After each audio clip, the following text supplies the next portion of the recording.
ভাবি ওস্তাদ একটু বোঝাও না, আমি কিন্তু নাইলে মাইন্ড করুম।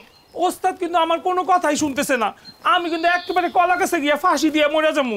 এই এটা চুপ থাক, আমার মধ্যে কথা কইতে হবে না, বুঝছস? কেন আমি কথা কমু না কেন? আমি কি ছোট মানুষ নাকি? তাহলে কি তুমি কি বড় হইছো? তোমার বড় হইতে মেলা সময় লাগবো, আরো আরো অনেক সময় লাগবো। আহা, নিজেরে বড় ভাইবা অন্যরে ছোট ভাবা কিন্তু মস্ত বড় বোকামি। আচ্ছা ঠিক আছে, এখন আমরা তুই কি করতে কস ক? কি আর করতে কমু? মজমা করু মজমা। কতদিন দুধ দিয়া ভাত খাই না, আমি একটু দুধ দিয়া ভাত খেতে চাই। আয় ওস্তাদ চলো না বাজারে চলো। হয়েছে চুপ থাক, মজমা করানো যাবে না, তোর ভাবির নিষেধ আছে। ভাবি?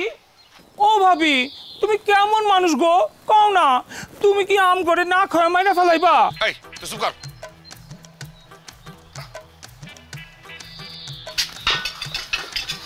বউ, তুমি ওর কথা কিছু মনে করো না। ও তো ঠিকই বলছে। না না না না, ও কোনো ঠিক কথা কয় নাই। তোমরা আবার মজমা জমাবা। রিক্সা চালানো তোমার কাজ না, মাটি কাটা তোমার কাজ না, তুমি শিল্পী। এইটা তুমি কি কইতেছো?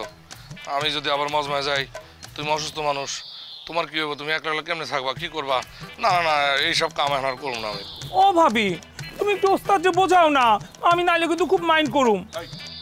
তো চুপ থাকতে কইছি না, চুপ থাক। আজ থেকে তোমরা মজমা জমাবা, এটা আমার হুকুম। ও আমার লক্ষ্মী ভাবি, প্রাণের ভাবি, কি সুন্দর একটা কথা কয়ে দিলা। ওস্তাদ শুনছো? আরে ও প্রাণের ভাবি, তুমি যে আমার পাশে পাশে থেকো মোর, চাই না কিছু আর। আরে ও প্রাণের ভাবি, তুমি যে আমার পাশে পাশে থেকো মোর, চাই না কিছু আর। তোমার সব কথা আমি শুনলাম, অসুবিধা নাই, তুমি কোনো চিন্তা করো না। আমি বিষয়টা দেখতেছি, যেটাতে তোমার ভালো হয় সে ব্যবস্থা আমি করব। তুমি এখন আসো। ওয়ালাইকুম আসসালাম।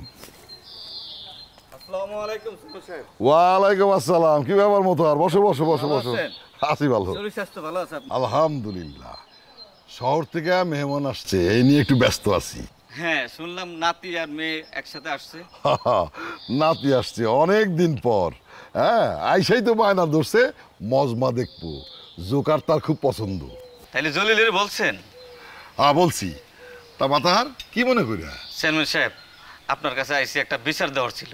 বলে ফেলো। ইমেল, আমার মেয়ের একটা চিঠি পাঠাইছে, তাও আবার জলিলের দিয়া।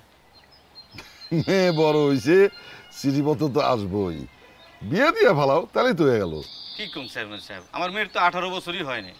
ও, তাহলে অপেক্ষা করো। চেয়ারম্যান সাহেব, ইমেলের একটা ব্যবস্থা করেন। ওর এত বড় সাহস যে আমার মেয়ের কাছে সে প্রেমপত্র লিখে। আচ্ছা ঠিক আছে, দেখি আমি কি করা যায়। ওর একটা শক্ত বিচার করেন চেয়ারম্যান সাহেব। বিচার শক্ত আর নরম কি? হ্যাঁ, বিচার তো বিচারই। আমি চাই চেয়ারম্যান সাহেব ওরে এমন একটা শাস্তি দেন যাতে ও আর কোনোদিন সাহস না করে এই কাজ করার জন্য। আচ্ছা আচ্ছা, আমি দেখতেছি কি করা যায়, তুমি এখন যাও। ঠিক আছে চেয়ারম্যান সাহেব, আমি এখন আসি। আসসালামু আলাইকুম। ওয়ালাইকুম আসসালাম।